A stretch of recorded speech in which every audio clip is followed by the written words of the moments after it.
Okay, ladies and gentlemen, if we could resume on the industry panel. So you're hearing now from industry stakeholders the second session, and I'm pleased to introduce a very distinguished panel. Immediately next to me is Jeffrey Shane, who's General Counsel for IATA. Before that was working immediately for a law firm in Washington, and before that was Director of Policy in the Department for Transportation, and also, I think, an Assistant Under Secretary in the Department for State. So has a very good insight into the regulatory and legislative area in the US, which is obviously a very major aviation partner for all of us. Mauro Oretti, Vice President Marketing and Sales for SkyTeam. And he is responsible for the customer and commercial areas of the Alliance. I think you all know the SkyTeam Alliance, it's one of the big three.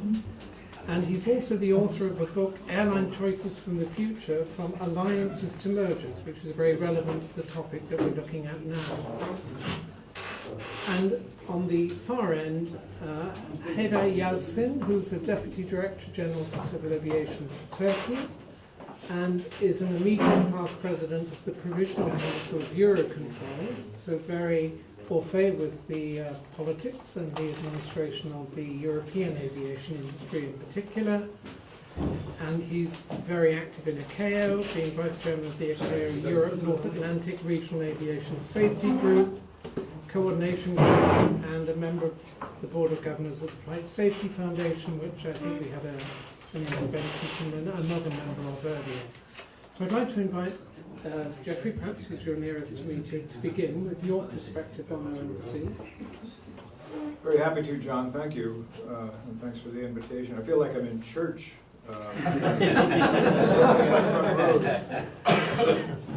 Well, actually, I worshiper.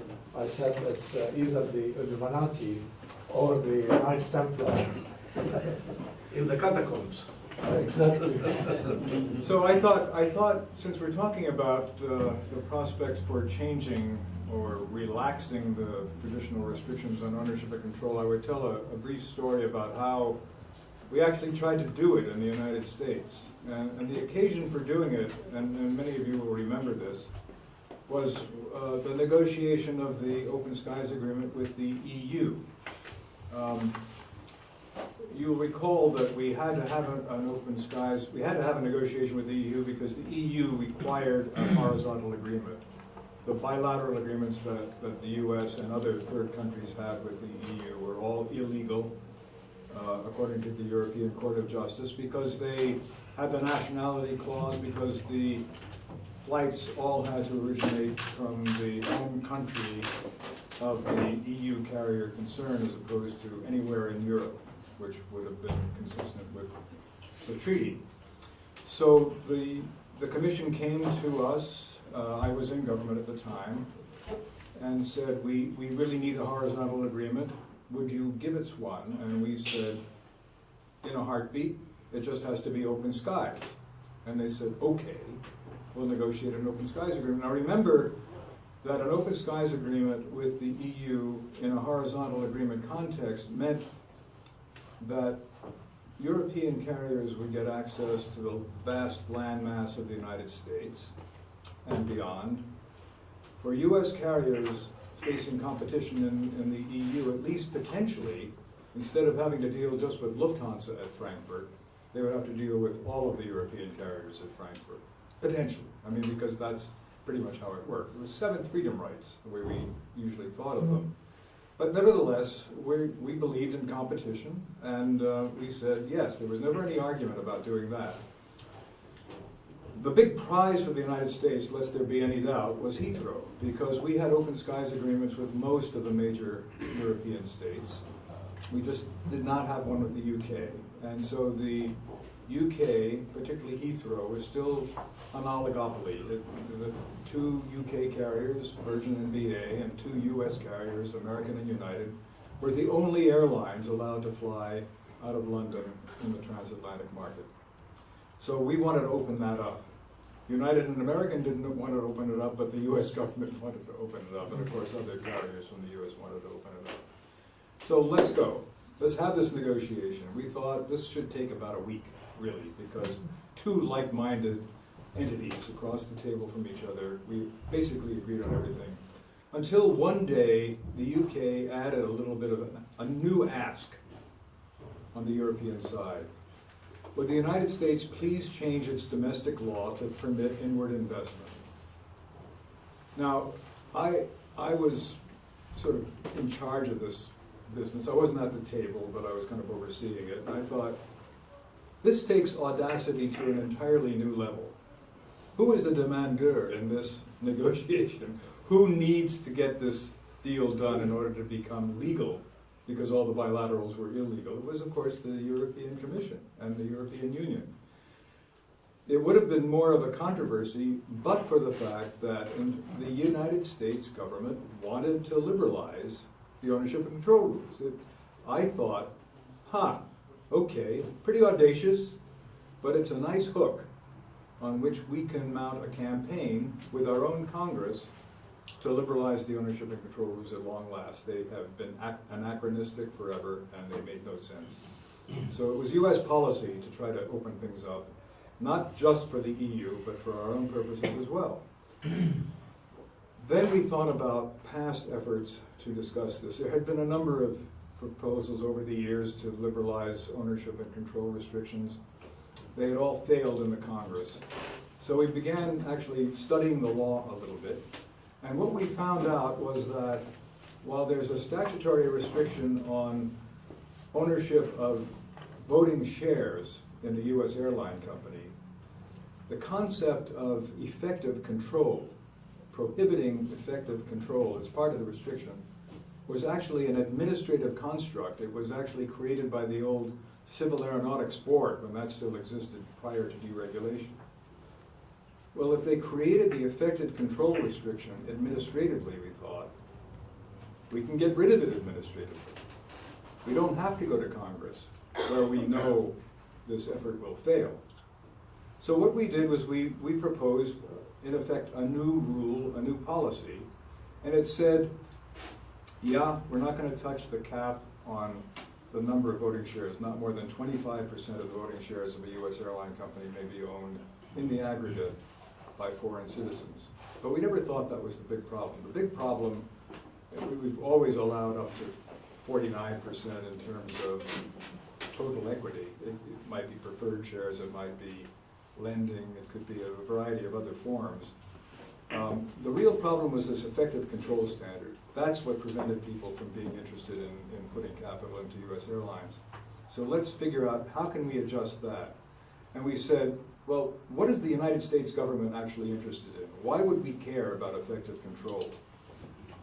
My personal answer was we shouldn't care in any way, shape, or form, but I thought the US Congress would probably say, you'd better care about national security, you'd better care about national defense, and you'd better care about safety.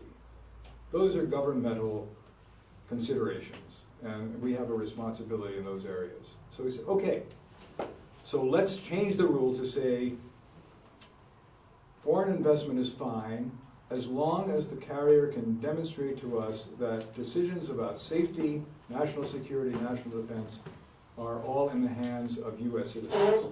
That's all we care about as a government. Who chooses the color of the uniforms, the flight attendants, and the routes that they fly, and the whole, what is the fleet makeup? That's commercial. We don't have any view of that. There isn't any government policy about that. We don't care. So in effect, let's just do a surgical reconstruction of the effective control rule, and we can do it administratively. We proposed it as a proposed policy or proposed rule. It's a normal procedure in the United States. I thought this was going to be a win. We sold it to the EU. If we could have done that, they said, that would have satisfied their quest for a relaxation of our ownership and control rules. What I hadn't anticipated was that the Congress would be so enraged by the proposal itself that they would actually promise us that if we actually did it, they would, number one, repeal the rule legislatively, which they have the power to do. A law can simply prohibit the enforcement of a new rule. And worse, they were gonna make the restrictions tighter. If you can believe it. I mean, in the year of our Lord, 2005 or 2006, we're going to take these anachronisms and make them worse. We did a vote count, and I went to a meeting at the White House, not with the president, but with all of the president's advisors, and we sadly concluded this could not be won.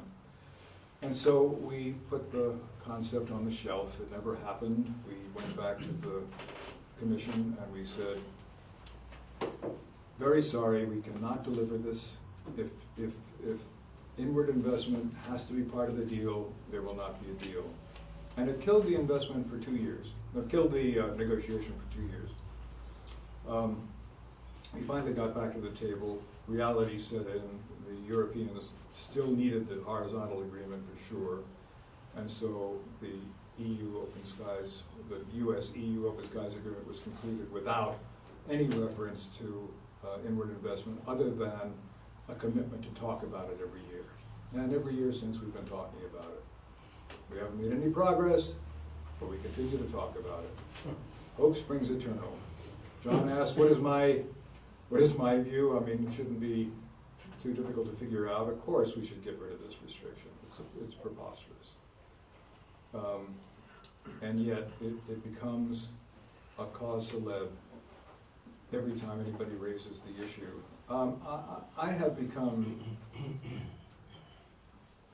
depressed, and I guess it's not an exaggeration to say depressed, about the state of politics in Washington. And I'm not talking about the Trump administration alone. I'm talking about Washington even before President Trump was elected. It's become, actually Trump called it a swamp, and it's probably not a bad metaphor.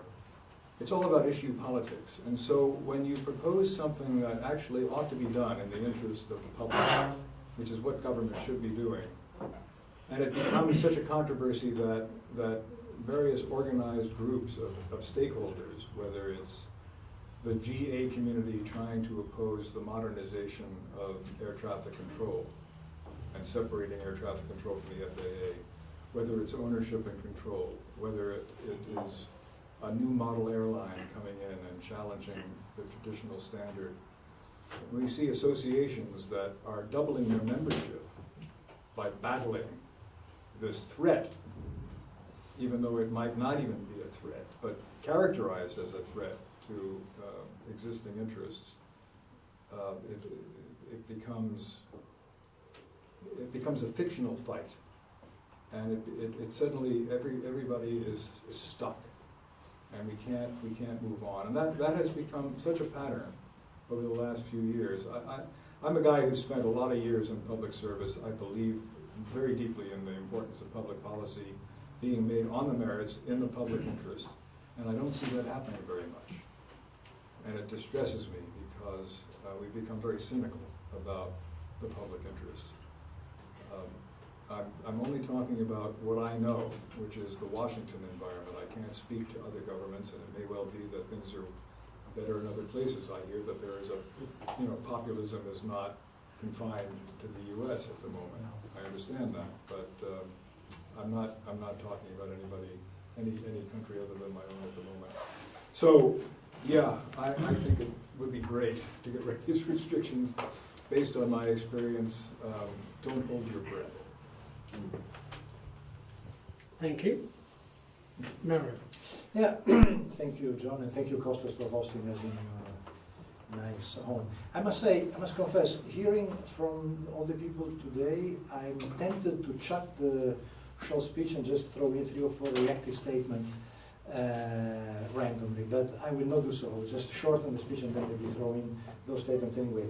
The reason why we are here today is because we believe that in a form or another, liberalizing and removing ownership and control clause will be beneficial for the industry as a whole. By industry, I include both the companies as well as the customers.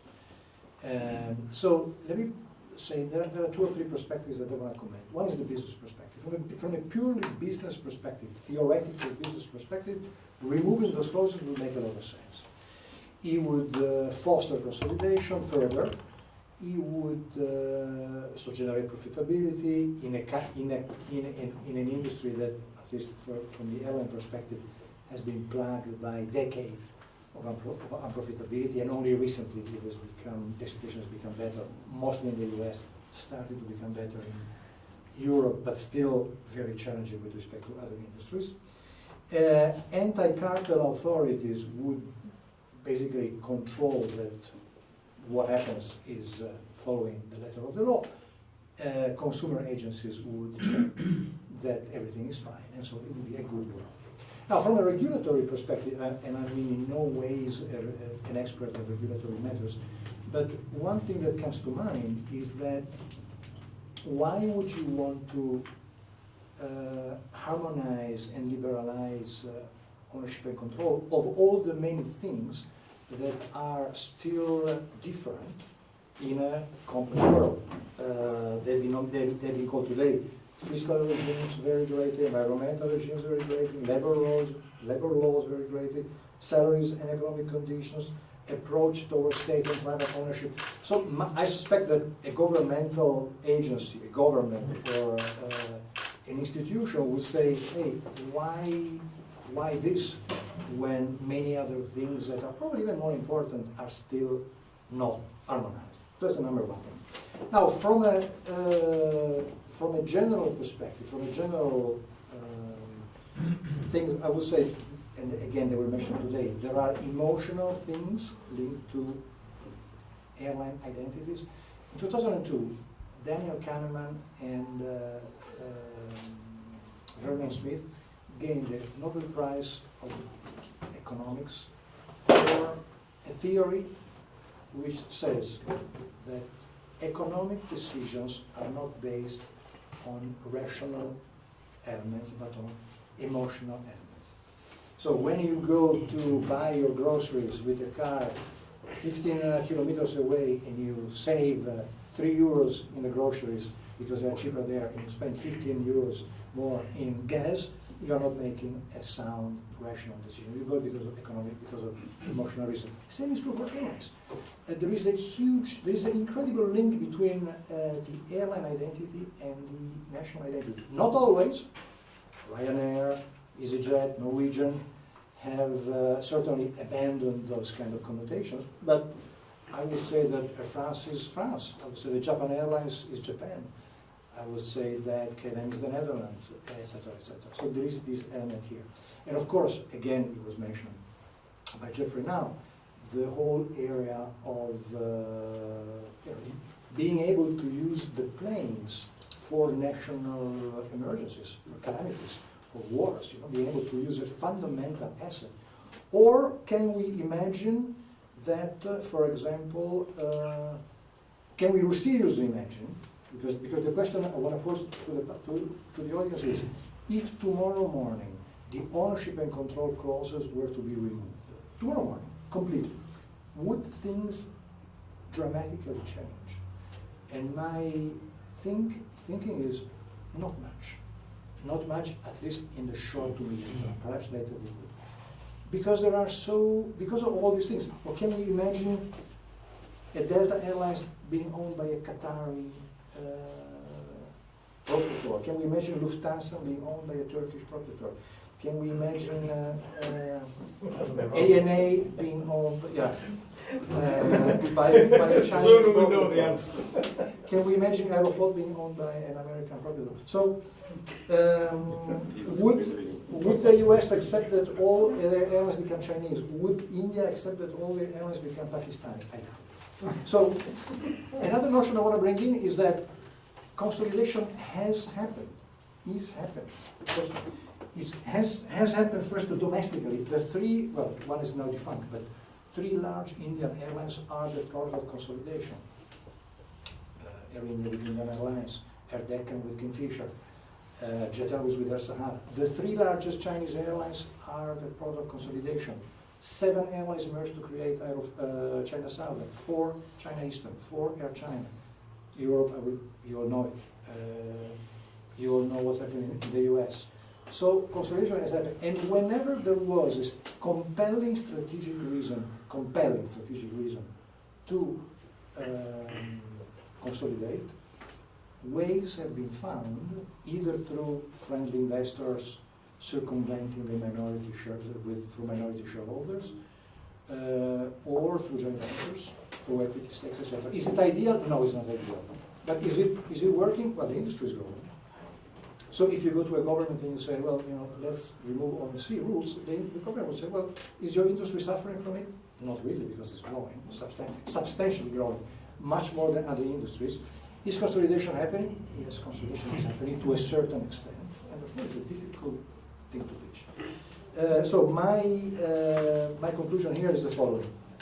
I'm convinced that the path towards unity and concentration and consolidation is not only in aviation, is unstoppable and inevitable. But it may take time. It's not going to happen fast, it's not going to happen through quantum leaps decisions. It's going to happen likely through the small steps, the baby steps, and the patient, relentless exercise in removing the barriers and in pursuing liberalization. This will, I think, yield a more harmonized, a more liberal business and regulatory framework that we all wish for. Thank you. Thank you. Haydar. Would you like Thank to give you, your...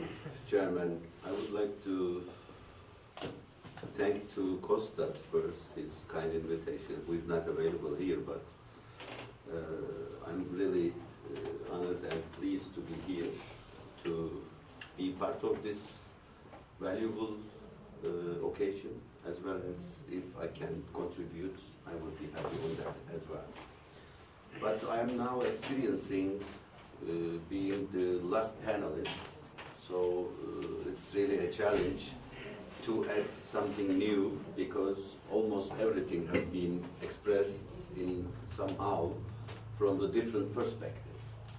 But as the Turkish representative, maybe I need to focus on some experiences, some challenges we faced with a sector having more than 2 digits growth rate during the last 13, 14 years.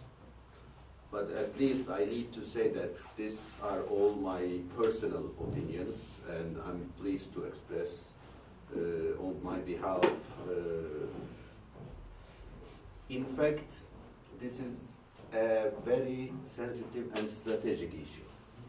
I fully support what Jeff said regarding the national security, safety, and also the national defense issues. Whenever everything is going well, you may experience something good examples, but whenever there is something wrong, then politicians can take the floor and make their own statements, which is not controlled by the technicians. During the morning sessions, it was clearly expressed that this is the cross-border operation, aviation, so it's something different from the telecom privatization or other privatizations. But in most cases, this is strategic and very challenging.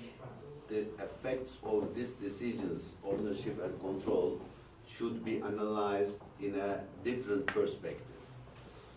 Because there are many different effects, like social effects, political, commercial, and technical, as well as the management effects of this kind of decisions. Social effects, especially such as losing jobs and maybe some bankruptcies due to that decisions, will also create some risks for the politicians. Whenever there is a risk for the politicians, it's not so easy to convince them to take any kind of decision, especially on the radical decisions. Maybe at this point, I need to give some examples about the Turkish industry. In 2002, it was not so easy to convince the politicians whenever the current government came to the leader position, to the government position on that time. And we gave the project for liberalization to open the domestic market to the other airlines, because Turkish Airlines was only the operator on the domestic market. Then Mr. Minister, during that time, who is now Prime Minister of the country, and he has seen the value, and he immediately signed the decision, and the domestic market was open to Turkish air carriers, private companies. Turkish Airlines was not happy, of course. They were considering that they were going to lose the market share. But it was not the case, because the total number of passengers were 34 million. Now it's 200 million. And they, after 3 months, they congratulated us. But when we look at the last 14, 15 years, Turkey has the restrictions on ownership and control. 49% is the maximum amount for the foreigners to get shareholders of the airline companies. But how can I go and convince my government to change these ownership restrictions? And he will immediately ask me, why? What is the difficulty you have? Because of the last 15 years, we have been experiencing more than 2 digits, 13, 14% growth rate, which is still continuing. And also they are creating the additional jobs, additional benefits, economical conditions, new opportunities. And we are now constructing the biggest world airport in Istanbul, which will have 200 million annual passenger capacity. So how can I convince my government to change this restriction? What will be the rationale behind that initiative? In fact, 15 or 16 years ago, IATA was in Istanbul, there was a big summit, and the main agenda item was ownership and control. We discussed many perspectives of these subjects during Giovanni's Director General position. And we signed open sky agreement with United States. It's valid, it's in force. And we have been starting, as Philip said during the morning session, comprehensive air transport agreements is under negotiation with the EU, and we will have the 4th round of negotiations on the 3rd week of this month. So this is one of the discussion points with the EU. But the current national rules or legislation is restricted ourselves for up to 49%. How can I change this 49, or do we need to change it? Is there any, what is the rationale behind that? I believe there is a thought that this is an argument for creating the new markets for the saturated airlines or saturated markets. Because when we continue to discuss these issues regarding to create the new opportunities, to improve the current sector, then immediately says there is a best example, there is the Turkish Airlines or the Turkish aviation market is the best example for that purposes. And also I remember during the previous discussion with Robert regarding the Darwin and Etihad regional airlines in Switzerland. Whenever they came to the market, then Swiss people have changed their mind to return back to the previous protectionism or protect the industry themselves. So this is really sensitive and strategic issues which the politicians should take the decisions on that respect, but of course, in order to convince them, you have to submit some suitable atmosphere or conditions to convince the politicians. Otherwise, we cannot get the green light to step forward. Maybe as a conclusion, if there is a question, I would be happy to answer. But as far as I consider personally, as I mentioned, time is important.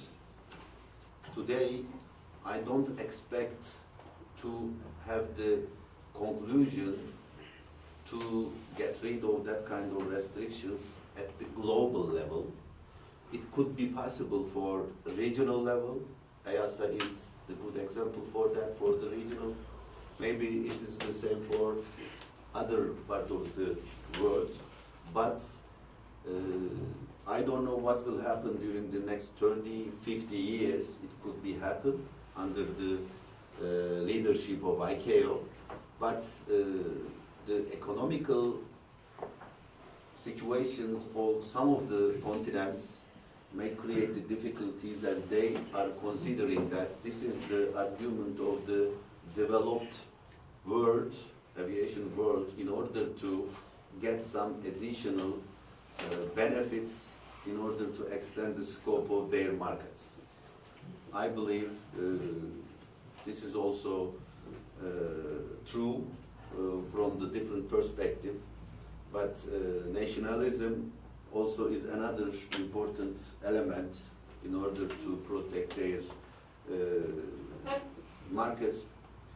I believe the politicians will be happy to see their country's logo or national carriers on board when they come to the airport.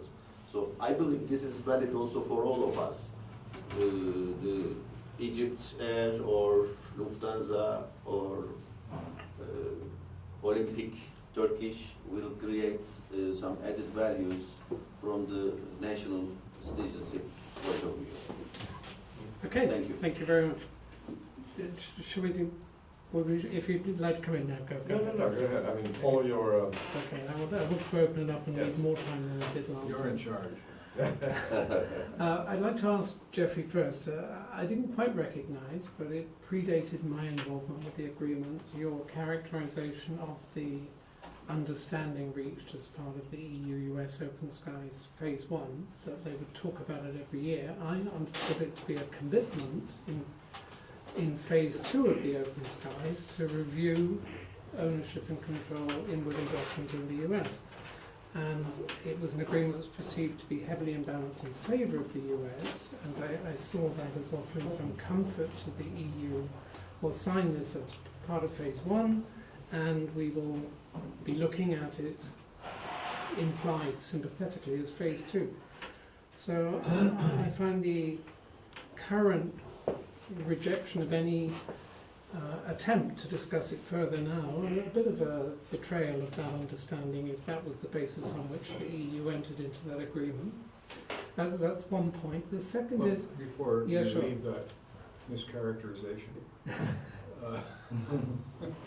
I mean, you're closer to it than I am in terms of what's going on now.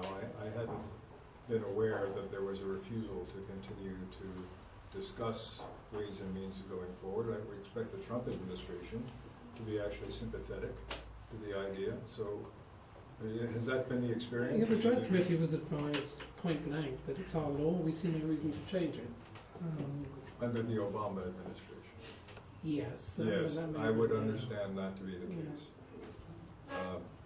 But they at least had the meeting. What I said was, when you read that language, you can characterize it any way you want. It is nothing more than a commitment to talk about it, which is how I talked about it. Okay, the second point related to that and grows out of it. I realise they're not your concerns and you're not defending them, you're explaining them to us. That there are concerns of national defence, national security, national safety. I didn't say there were. Well, I said, look, we were quite consciously pandering to what we thought would be the objections in Congress I have no reason to think that a foreign investor in a US airline would be cavalier about either safety or security or national defense. Moreover, it wouldn't be left to chance. If we were to change our law to allow foreign investment, we would say, you have an obligation to make your aircraft available to the Civil Reserve aircraft fleet when it's called upon. There wouldn't be any issue. The whole thing is a red herring, but we just thought this was a way to, address those objections before we even heard them. It was a cynical effort to try to get something done, and even that, and just to kind of tell the full story, this is the ironic part.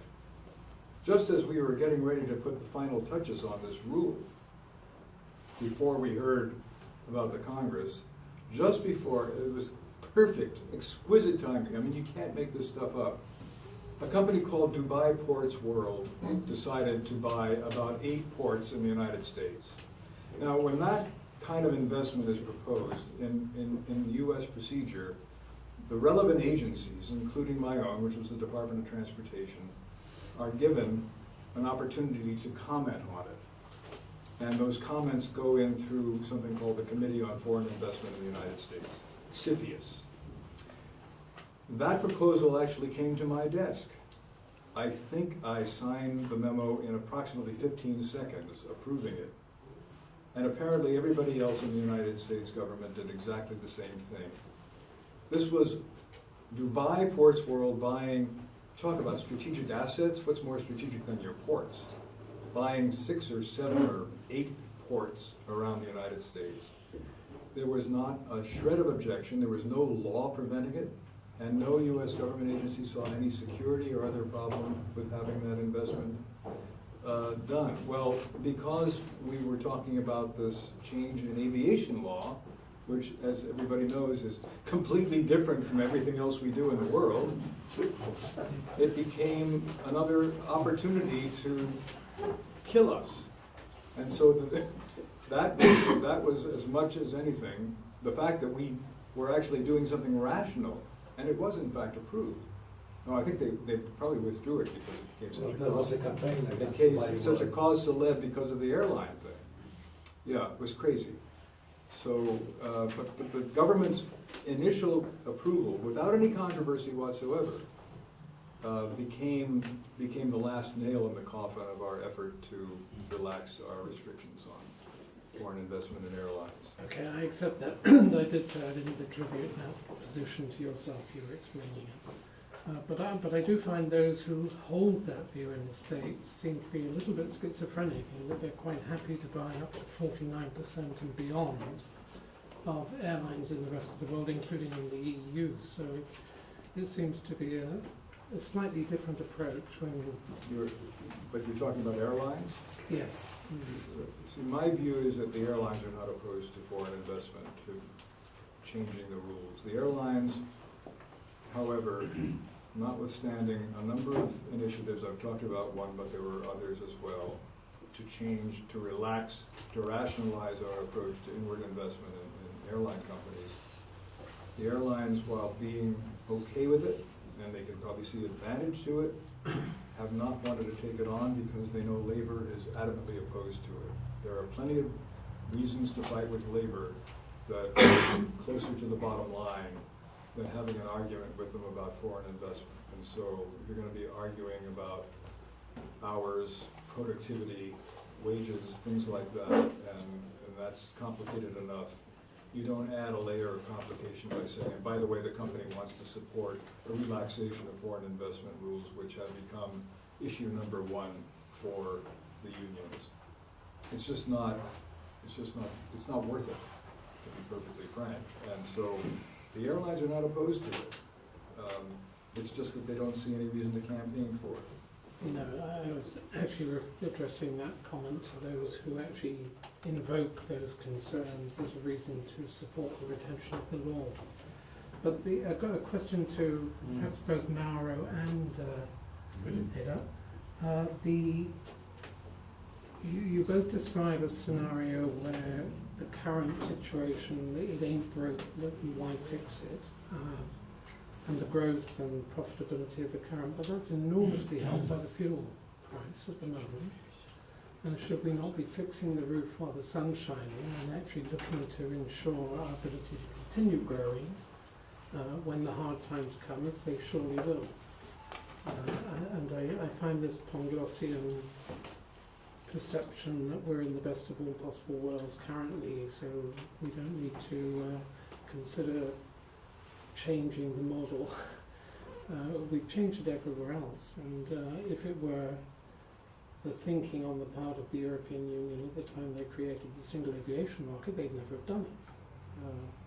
So I think that was the biggest impetus for the growth of air travel and the mobility of citizens and the affordability of air travel through promotion and due competition. So good if airlines are enjoying good times now, but that's not a reason in my view to not.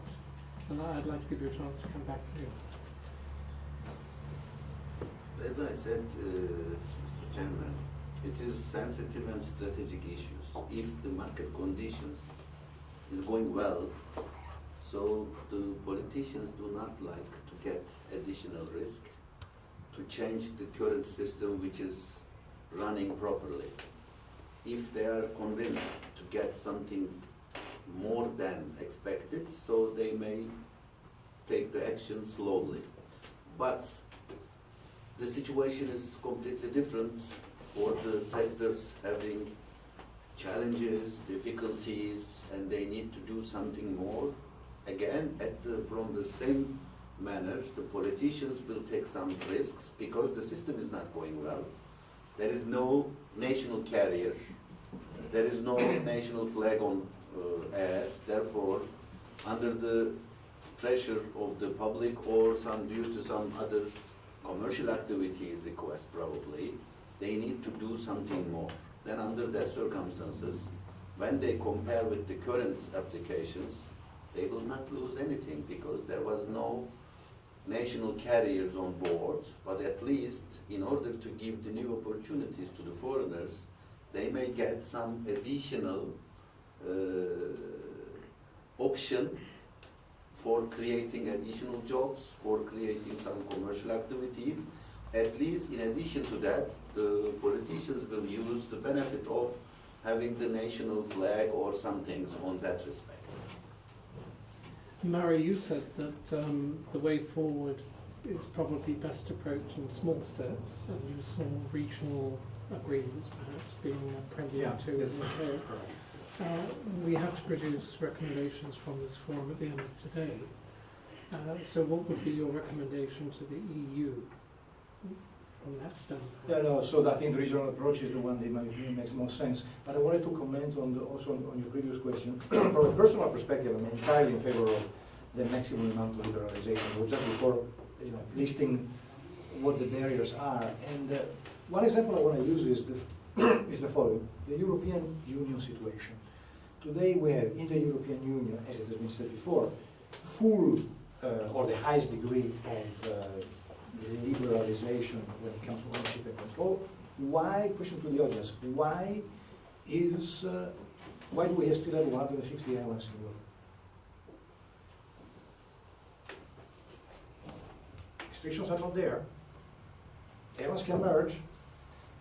First question. Second question, even for some airlines that have merged, and I am mentioning here, for example, France and KLM, they have merged, but I can tell you, if you look at it from an outside perspective, they still look pretty much like two airlines. It's not a merger in the way that it's happening in the US. It's not a merger with Delta bought Northwest, Northwest disappeared, and then disappeared, later disappeared, Delta. No, it's a very different situation. So we are talking about a place, marketplace, fully liberalized, still consolidation is not there. So there may be other causes that are preventing consolidation other than the ownership and control rules. Well, I think present in my mind, because it was the last contribution on the last session, was the worry of millennials that this is not an industry that they should be committing their careers to because they don't see long-term profitability in it. Consolidations, mergers, and cross-border ownership do stimulate economies of scale and greater profitability, and if it is a worry in the mind of the employees of tomorrow that we're not a sector that is appealing to them, I think we have to consider that. And I agree. when I joined the aviation sector, it was because I saw it as a dynamic young sector that was pushing back the frontiers and looking forward. I don't want to be looking back to 1945 and think, well, it was okay then, why would we change it? And I think we really do need to be saying how relevant and appropriate is it, given all the changes to globalization and the levels of competition, the liberalization, how appropriate are these restrictions today? Okay, I know there are one or two people in the audience. Lizzie. Yeah, I wanted to come back to a comment by Mauro Oretti on the creative solutions that have helped consolidation to happen. But most instances that you named were domestic environments. So it's China, it's India, it's the US, not transborder. And if I go back to your question, is the industry suffering from the fact that foreign investment has not been totally liberalized? I would say yes, all the stakeholders are suffering. And I'll give you I mean, suffering in terms of perhaps not so reinforced and apt competition, perhaps less freedom of choice for the consumer, for the traveler, less convenience also in terms of modernized product. I'll give you the practical example of what happened with TAP Air Portugal. This is a company which is 3 years old of existence, and it has been privatized just 2 years ago. Several attempts have failed, and all the attempts were after Loyola de Palacio with her vision had implemented the single European sky, and of course there was the possibility of European investors coming and investing in this company. For a number of reasons they failed. Swissair demised, others lost interest, and so on and so forth. And with that, the growth that the company has seen in the last 15 years, from 2000 to 2015, was all due to very onerous, burdensome economic effort, meaning debt. Why? Because no state can, in fact, invest in their own national companies. So that means that, you know, it is stifling the growth of a competitor towards its other competitors, because there's not enough diversity of investment sources that we can go through. Now, today the company has investors that come from the US, from Brazil, from China, minority investors in terms of shareholders, but with majority interests economically wise, which have been able to inject a lot of money. And now the strength of growth of the company lies entirely on foreign investment rather than debt. And that is very good, because that will see, you know, a fleet renovation, upgrade of product, immense opportunities in terms of serving new markets around the world and all that. So if you ask me, there is in fact a suffering effect to the industry from the fact that foreign investment is not as open as it should be. Yeah, I agree. But this 49% investing, I mean, this investing that is now taking place in TAP from US and Brazilian investors, this is within the 49% limitation, still effective, you're saying? Well, through as you say, very creative solutions. Yeah, sure. And by the way, it was foreseen to be 63%. Yeah. And we had to revise the entire plan and bring it back to 50-50 because of the restrictions. Yeah. Let me make another example. Within those restrictions, Delta has bought 49% of Virgin Atlantic, and Etihad had bought 49% of Alitalia. So both investments done within these limitations. The Delta investment in Virgin Atlantic is extremely successful. Virgin Atlantic is now a profitable airline, it's a better airline. because with this 49%, Delta was able to gain full operational control. So they cannot change the brand, they cannot decide on merge, but they can get full operational control. When Etihad bought Alitalia, or Air Berlin for namesake, they had the same situations. They had full operational control of the airline. I know it, I was there, so they could do whatever they wanted. One operation was successful, the other operation was unsuccessful. Success and the lack of it were, in this case, in these two cases, were not related whatsoever to the ownership and control clause. Were related to the managerial quality and the industrial capability of the airlines that bought it. So my point is that you can still, I agree with you, there are airlines that are suffering, and it would be better if this decision were not there. But you can still do a lot of things within the current restrictions. Yeah. With gimmicks. Yeah, let's discuss the panels first, that privilege. Well, Jeffrey, I mean, I think what I'm hearing is we're all in violent agreement. But these are economic arguments, and we're talking about a political problem. There shouldn't be any mistaking that. I mean, I think nobody can, yeah, you can make some bogus arguments about national security, but they really don't stand up to scrutiny for all the reasons I said. So the economic arguments should be self-evident. There's no reason to be opposed to inward investment. Capital flows freely in every other sector of economic activity. Why, of all the sectors, is the one that facilitated globalism, the aviation sector, prohibited from accessing the global capital market? I mean, it's beyond stupid. But the problem is, there's a lot of politics around it. And if it's ever going to change, I mean, the reality is there has to be a champion. There has to be a burning platform. There needs to be somebody who's trying to get a license to inject badly needed competition into a market that's insufficiently competitive and who can't do it because of restrictions on foreign investment. Then you suddenly have a reason for arguing that people can understand, that politicians can understand. Then they can see delivering a palpable benefit to their constituents. Then you can have an argument about it, but just talking about the fact that, oh, look at all the, I mean, you're absolutely right. There'd be more competition, there'd be more benefit, everybody would benefit from it, but it's not compelling. It's just an economic argument that nobody can disagree with, but it doesn't make any political sense. As to the nationalism business, I mean, the last time I walked into the Waldorf Astoria Hotel, I did not see a picture of Mao on the wall. I mean, there are Chinese assets all over the world now, and nobody knows that they're Chinese, and nobody cares particularly. It may be that President Trump will start caring, but nobody else. The United States cares. I mean, I really think that because investment is so diffuse today and so complex, that as long as it has the national flag on the fuselage, and it'll be still governed by national law. It'll have to have a principal place of business in the country that it's registered in. All the safety laws and all the labor laws and all the other laws that apply and regulations will still be exactly the same. It's going to look like a true blue, Greek, Turkish, U.S. airline. It will not make the slightest bit of difference.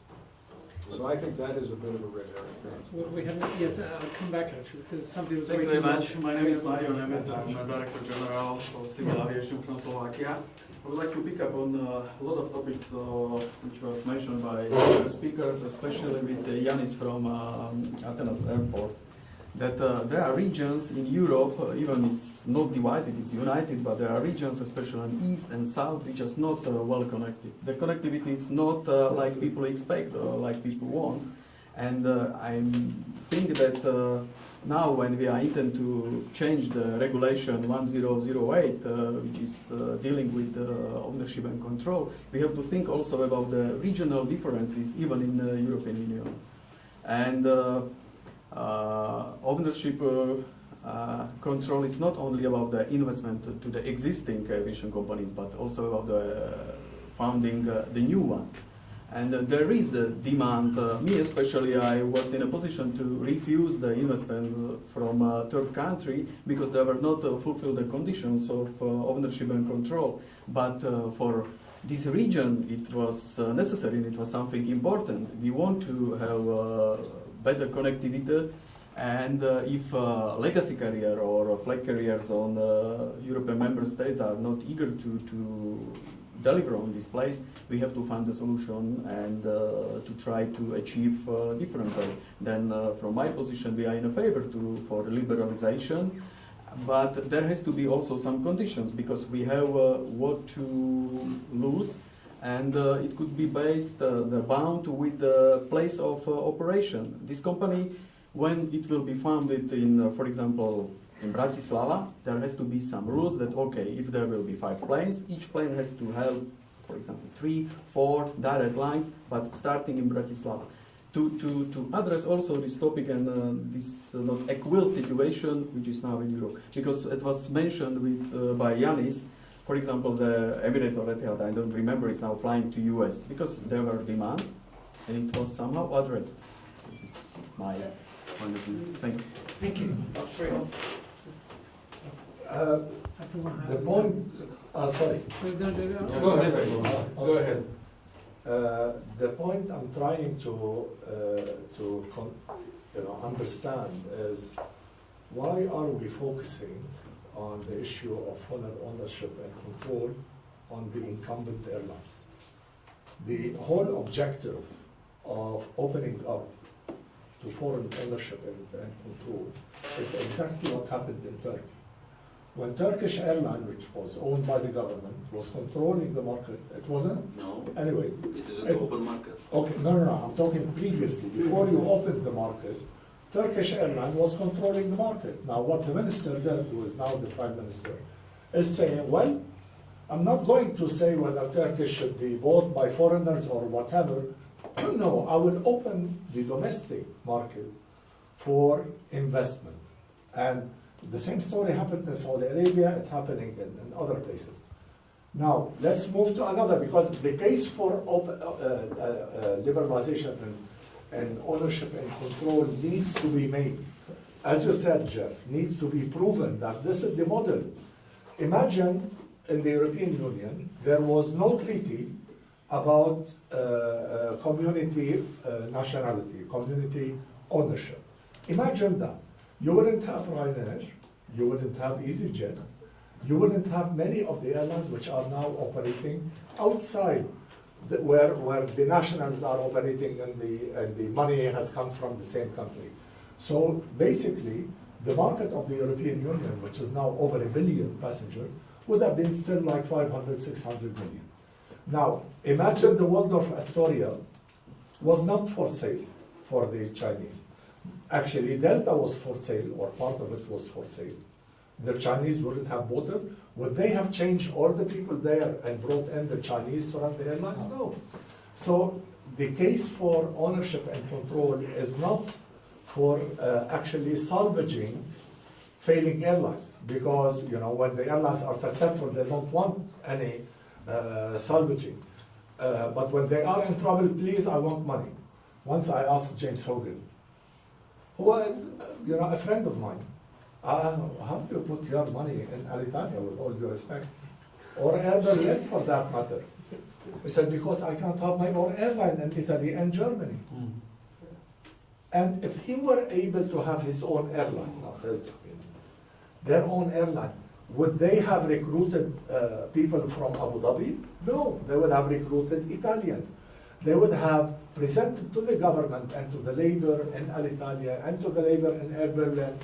They would have presented a case whereby, listen, those guys are doing it much better than we are. Let's compete with them. So, okay, I'll come up with that so that we're not only discussing things which are only, theoretical. I have an idea, all right, and I don't know if you can take it up and think that it's a valid idea. Why don't we lobby for removal of restrictions on ownership and control for new entrants only, for 10 years, all right? And then the ownership and control can be relaxed for others. This way you will protect your national interests until such a time that you see that nothing actually will change. As you said, people are not going to put the UAE flag on the airplanes of Italy, operating from Italy. So if we try to change a little bit the message, don't open it to incumbent airlines now, keep them safe. Open it up for new interests. Now, then the airlines are going to scream, saying, no, we don't want competition. But we need to showcase that ownership and control liberalization is, I'm not saying it's a must. Of course, liberalization of market access is by far more important. And it will lead ultimately, when it is all open, it will lead ultimately to open ownership and control. But if we change the message, and since we are a think tank here, and we want to come up with ideas, why don't we change that message into, don't do it now, do it gradually, open it up to private investment in your own country, under your own rules, your own safety and security regulations, your own checks and balances, and whatever. It will be a Spanish company, an Italian company, or whatever company, but the money is going to come from outside. Okay, well, that's an interesting thought. It might not appeal to some airlines who would welcome, existing airlines who would welcome foreign investment, but it's one to consider. Philip, you wanted to... Well, I wanted to make a very similar point that we shouldn't only focus on takeover of existing airlines or hostile takeovers, but it's also about new entrants and also about full subsidiaries of existing airlines who want to enter new markets when they feel the time is ripe and they want to expand because in their own market they are capacity constrained. And that's certainly not yet the case for Turkish Airlines, but maybe there will be a day when they will feel their country is too small for them and they will be stuck in their own country. But there's one other point I want to make. The discussion has been very much about, okay, what's the problem? We can do a lot with the restrictions. I think where we come from in the European Commission, and this has been what we've been doing in the internal market for decades, is to say we believe in a market economy. We believe that the market forces will give us the best, and competition will give us the best outcome for society. And so we should not impose restrictions on the market unless there is a public justification for having restrictions. So I would turn around the question, and that's what we will do in our impact assessment, is what are the justifications for such a restriction? And if we cannot come up with any valid ones, and there was a discussion that maybe most of them are of the emotional nature, if we cannot come up with any valid justification, then we should get rid of a restriction and let the market decide whether it's necessary to have 40%, 60%, take somebody over, establish subsidiary. It's not for, in our view, public authorities to decide those things, and it's what we have had in Europe now, and it has led to the creation of some very useful, socially useful companies, without us telling exactly how they should shape their business. So I think this is the angle that we take. What I liked about the ATRP work group was their conclusion that there was no valid reason for one country to object to designation by another country party to an agreement with That's them, the minimum, yes. but that they should be free to have their own restrictions on their own carriers of their party. And I think that might also be a way forward. And I found it very interesting that view came out of a predominantly European composed work group. I was actually going to make precisely that point. There are two categories of restrictions on foreign ownership. One is the national law of a country that prohibits inward investment. But even if you're intelligent enough to allow inward investment in your airline may not be able to fly to any other country because you've got a bilateral agreement restricting those flights to airlines owned and controlled by citizens of the country. So that was what the Agenda for Freedom was all about in the Kirinan Palace. And Giovanni asked me to chair that round, and we had two summits, and we concluded an actual joint statement by a handful of actual governments saying that they would not actually enforce that bilateral restriction on airlines unless there was a good reason. And there is one conceivable reason why you might want to, and that's the free rider problem. Yeah. right? So if you're having difficulty with country B because it's not allowing your airlines to fly in, you don't want it coming in through a Trojan horse from another country. That would be a concern about foreign investment in another airline. But other than that, there should be no restriction, and that we do have a joint, and it's actually open to accession now, so any government that wanted to make that commitment could do so. It's an issue between the US and the UK today, because they're negotiating a post-Brexit agreement. The UK has said, just as the EU said in the US-EU agreement, that it should not be available to either side to object to an airline designated by the other side merely by virtue of foreign investment in that airline. That's part of the US-EU agreement. It'll be part of the US-UK agreement. So there's a little shred of hope that governments are actually making national decisions on this. But when it comes to national law, forget it. But I believe it is the matter of time. Well, I believe that this is going to be overtaken by much bigger changes in the industry. I think this is a quaint issue. People will look back at these debates and wonder what we thought and talking about. We had, forgive me, Rob and Robert, I told you this story at lunch, but I think it's worth just quickly telling to the group.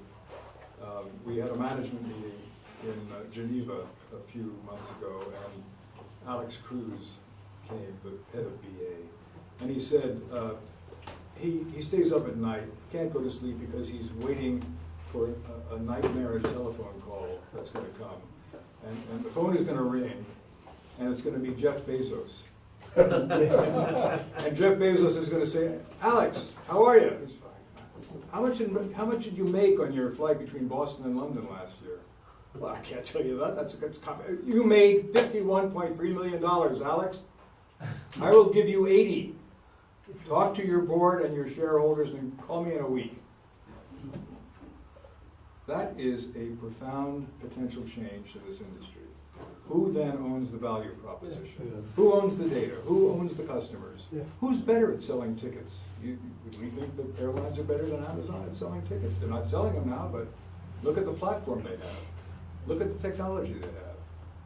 The GDSs won't let airlines have that technology now. I mean, talking about ownership and control, we don't know what this industry is going to look like in the future. And if airlines want to hang on to that value proposition and continue to own this business the way they do today, then we've got to really snap out of the doldrums and move ahead quickly in terms of giving the customer a much clearer picture of what they're buying, product differentiation, real competition, perfect information, all the things that online retailers do today that airlines don't. I couldn't agree more with you. Nothing to do with ownership and control. Yeah. No, I mean, what you just said is not related to ownership and control. In fairness, the regulations today would probably not allow Amazon to, in effect, be the heart and soul of an airline. They'd have to pass muster, right? Well, but those regulations could be adjusted. One small anecdote which I heard from some people recently is that Google, as you know, is doing a huge work in the Google Flight environment to improve the quality in which flights are being sourced and made accessible. And Google Flight has invited a number of airlines to participate in the effort. One accepted. Only one, because they were so scared of the threat. But the person that told me this information, who sits in the advisory board of Google, said that for what he has seen so far, he's been there for 5 years, zero effort was made by Google in trying to capture, let's say, in trying to steal market from the airlines. Zero commercial effort altogether, and only effort from the customer experience perspective. You know why? You know why? Because I had a long discussion with Google people about this. They're not interested in the bottom line or in the money that they can make out of selling airlines. What they are doing, they are selling to the customer the exposure. That's it.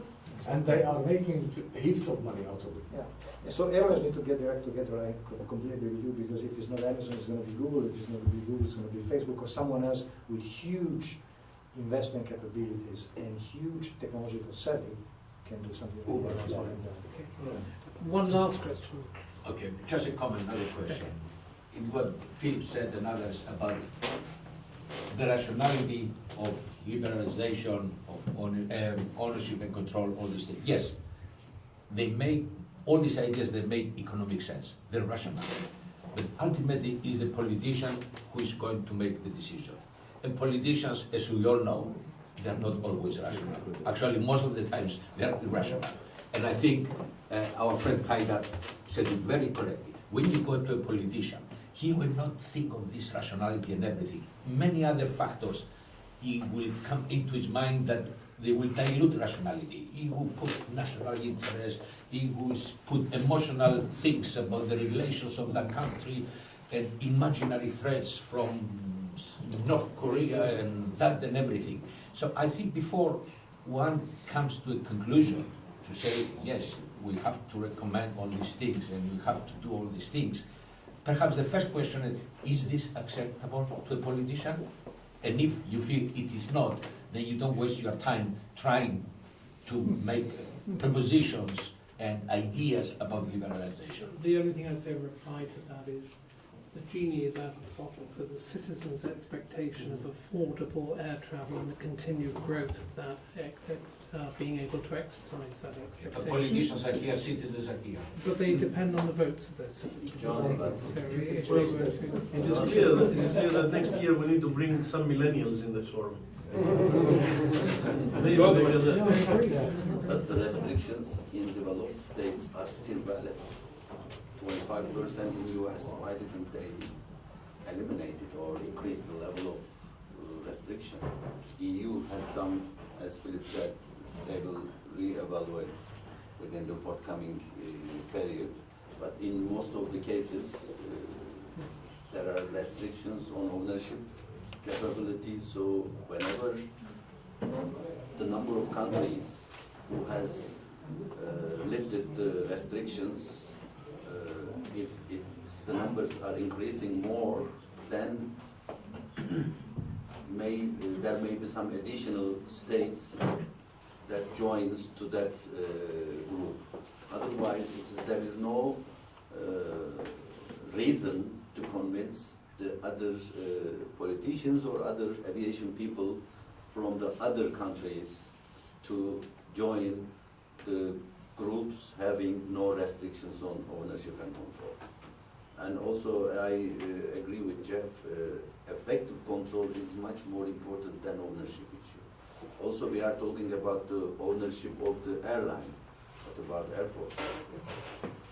Also, it is providers. also the ANSPs. Okay. These are also the making the situation is Okay, more I'm complex. gonna commit suicide now. We've had a It's very hopeless. deep and far-reaching discussion. I'm grateful to our panellists for stimulating it, and I'm also grateful to the audience for contributing so actively. Thank you.